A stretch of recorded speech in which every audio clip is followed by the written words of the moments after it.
Welcome to Devlog number 2. My name is Jason, game designer and environment artist on Hunters Uprising. Today we have quite a few updates and new mechanics for you as we move closer to our first prototype build. Some of the mechanics are much larger in scale than others, and of course, as always, anything you see here is very much work in progress and subject to change as we progress.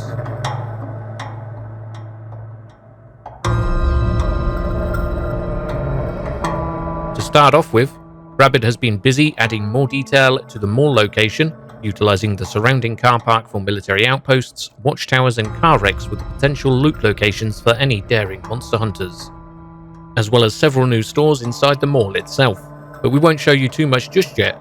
You'll want to explore them yourselves.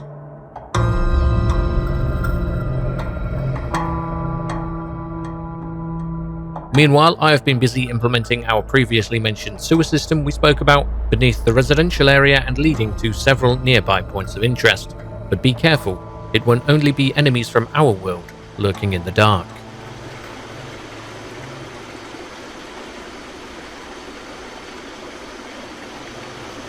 And speaking of creatures, our early prototype for zombies are in using a heavily modified version of Smart AI. They lumber about, they will spot you, and they will chase and attack you if you're too close. We have a long way to go to make something more suitable to our vision, like proper roaming hordes and different folklore-based creatures in general that pack a punch, as we want our game to not only be hardcore in regards to first-person only and HUD elements, but hunters will also become the hunted at night by certain creatures. But that is for a future devlog.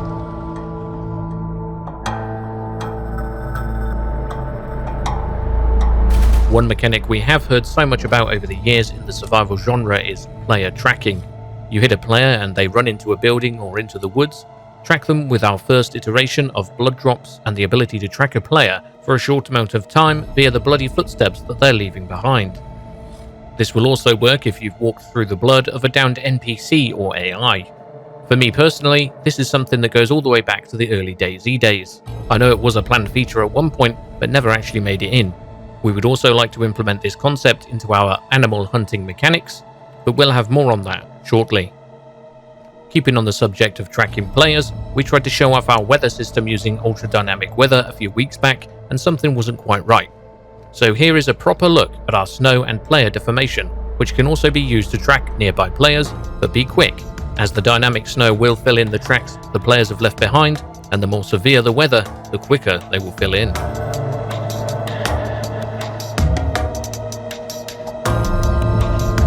Since we last spoke, we have added one new location, a gas station located between the residential and mall areas. We want to tell a little story within each of our locations, so adding everyday locations we all visit in our everyday lives gives us the opportunity to tell a visual tale, whether it be sad, epic, or even funny. But all of these stories will be rooted in our lore. One new lore concept are the roots or vines growing all over. This will help differentiate us from other apocalyptic games with a hint of Lovecraftian horror. Mixed with our cloudy, foggy base weather, they really add a special element to any scene they live in. While these are an early concept and will change over time, we can say the closer you get to an alpha monster, the stronger the vines and other overgrowth presence will be. This mechanic will also help us funnel players towards the same location, combined with our laptop concept, which you would use to gain more information, be it lore-based or coordinates to a potential alpha monster. It should work really well. You may have noticed the music in the background. Well, I am proud to announce that Bubson is working with us for our official soundtrack. This is an early draft for our main menu music, but he will be making a dynamic soundtrack. Day will sound different to sundown, and night, and so on. We are sending Bubson screenshots of locations with our vision of the atmosphere to help him create the feel we are going for. And we think he's done an amazing job so far with the main menu music. We cannot wait to hear more in the future, and we are all super proud to have him with us on this journey. Bubson has been working with music creation for about 26 years, composing, mixing, and mastering many projects, but mostly known in these parts for his work on the DayZ Namausk official soundtrack. I'll leave you with a snippet of our main menu music playing, but please do let us know your thoughts in the comment section below.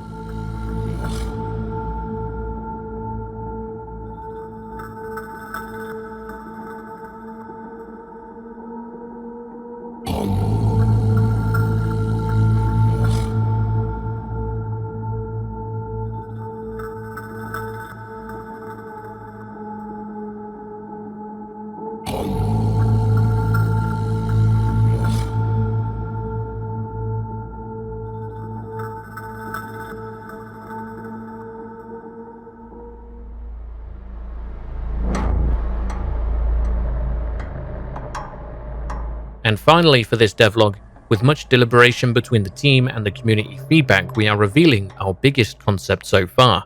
We want to incorporate survival and extraction proper. Rabbit has been working away for the last week or so on a separate 2-kilometer square map known at the moment as the Safe Zone.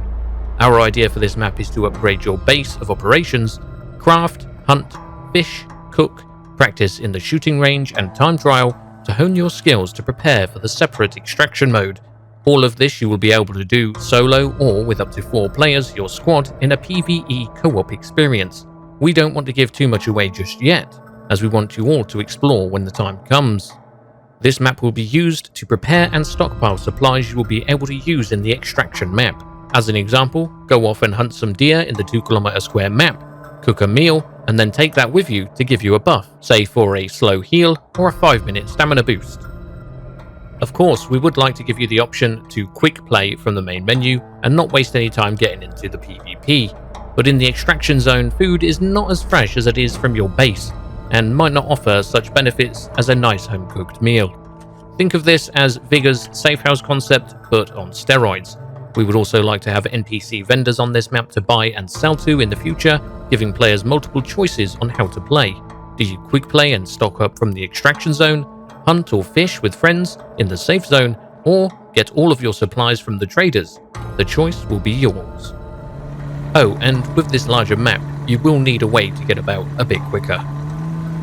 I hope you enjoyed this updated look at Hunter's Uprising. We are still very early in the project at 4 months of work, but we really appreciate you all for sticking with us, and we will have much more to share in the near future.